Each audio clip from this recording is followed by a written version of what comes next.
Hello guys, कैसे हो।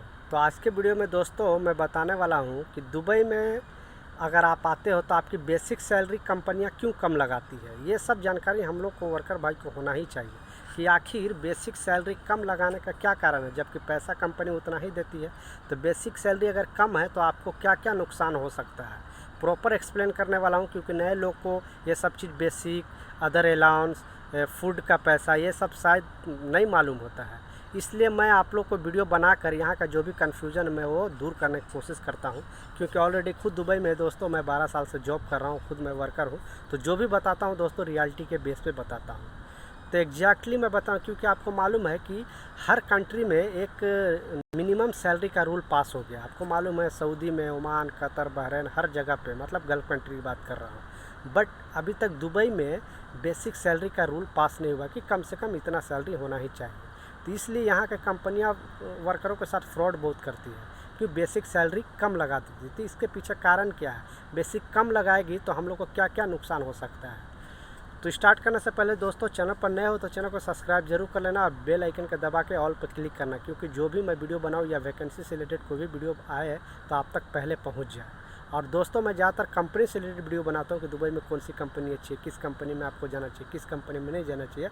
But कुछ ऐसा ही कमेंट आ जाता है तो मैं सोचता हूँ कि आप लोग को ये सब इन्फॉर्मेशन शेयर कर दूँ ताकि कोई भी आपको गलती ना हो जाए। क्योंकि दो तरीके से लोग सीख सकते हो, या तो खुद गलती करो और खुद सीखो, या तो फिर दूसरे के गलती से सीख लो।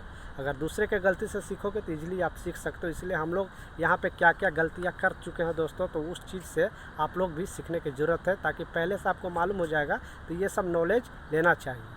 तो जो भी सवाल है दोस्तों चलता वीडियो भर में जैसे बताया 4 अंक का कोड आएगा, उस कोड के साथ आप कमेंट करते हो तो आपका भाई ज़रूर जवाब देगा। क्योंकि कोई भी मैं वीडियो बना रहा हूँ स्क्रिप्ट लिख कर नहीं, मेरे माइंड में थॉट है, यहाँ पे 10-12 साल का एक्सपीरियंस है, वो बस जस्ट मैं आप लोग के साथ शेयर कर रहा हूँ। तो चलिए स्टार्ट करता हूँ, बताता हूँ कि आखिर बेसिक सैलरी कम क्यों लगाती है। कि क्या होता है, मान रहे आपको अगर 1500 सैलरी कंपनी दे रही है तो बेसिक सैलरी 800 लगाती है। तो बेसिक सैलरी का मतलब क्या होता है दोस्तों कि सिर्फ 800 का आप हकदार हो। इनकेस अगर कंपनी चाहे तो 800 दरम सैलरी आपको देगी। उससे क्या है कि अगर मान लिया ओवर टाइम चलेगा, 1500 सैलरी है तो अदर अलाउंस में 700 दरम डाल देगी और 800 दरम बेसिक डाल देगी। तो इसमें क्या होगा कि मान लिया आप 5 साल रह गए कंपनी में, 10 साल रह गए, 4 साल, 5 साल, जब भी जितना साल भी रह गए, तो उसमें जो ग्रेजुएटी का पैसा बनता है, जैसे इंडिया में पीएफ बोलते हैं, तो वो 800 दरम से स्टार्ट वो कैलकुलेट करेगा। तो कंपनी को कम पैसा देना पड़ेगा। अगर 1500 आपकी बेसिक है तो फिर वो 1500 के हिसाब से अगर ये अगर 5 साल के ऊपर हो जाता है तो एक साल में 1 महीने का सैलरी देना पड़ता है। तो 1 महीने का अगर सैलरी देगा 5वां साल तो आपको 1500 देना पड़ेगा, और नहीं तो ऐसे 800 दरम देना पड़ेगा। तो ये पहला पॉइंट हो गया कम सैलरी लगाने का बेसिक। जबकि सैलरी कंपनी उतना देती है, 1500 देगी, अदर अलाउंस में करके देगी, मगर बेसिक कम लगाती है। पहला ये हो गया। दूसरा क्या हो गया कि जो ओवर टाइम आप करते हो, मान लिया 8 घंटा जो बेसिक होता है आपका, जो 8 घंटा एक कंपनी का रूल है कि 8 घंटा आपको ड्यूटी बेसिक करना है, तब आपको 1500 दरम मिलेगा। तो उसमें क्या होता है दोस्तों, अगर ओवर टाइम करते हो 1 घंटा, 2 घंटा, 3 घंटा, जितना भी करते हो, तो उसमें जो कैलकुलेट होता है तो वो बेसिक के हिसाब से आपको ओवर टाइम मिलेगा। आपको जो बेसिक सैलरी है उसके हिसाब से आपको ये ओवर टाइम का पैसा मिलेगा। तो 1 घंटे का अगर 1500 के हिसाब से अगर 1 घंटे का 7 दरम हुआ, तो 800 के हिसाब से अगर जोड़ेगा तो 4 दरम होगा। तो उसमें कंपनी का फ़ायदा हुआ।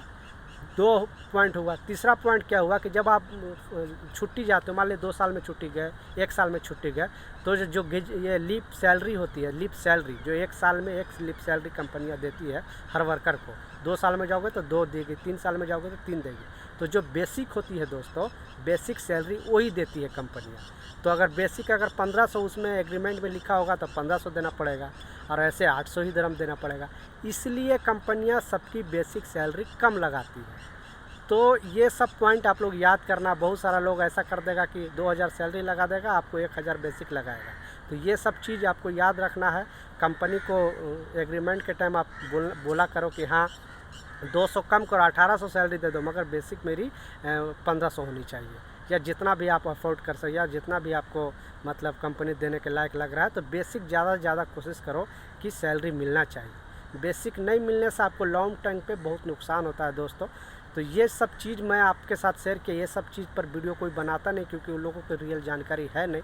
सिर्फ ऑफिस में बैठे बैठे लोग क्या क्या बोलते रहते हैं, मगर यहाँ जो डे टू डे लाइफ हम लोग जैसा वर्कर के भाई साथ होता है, तो मैं सोचता हूँ आप लोगों के साथ शेयर करता हूँ। नेक्स्ट वीडियो मिलता हूँ दोस्तों, जब तक गुड बाय।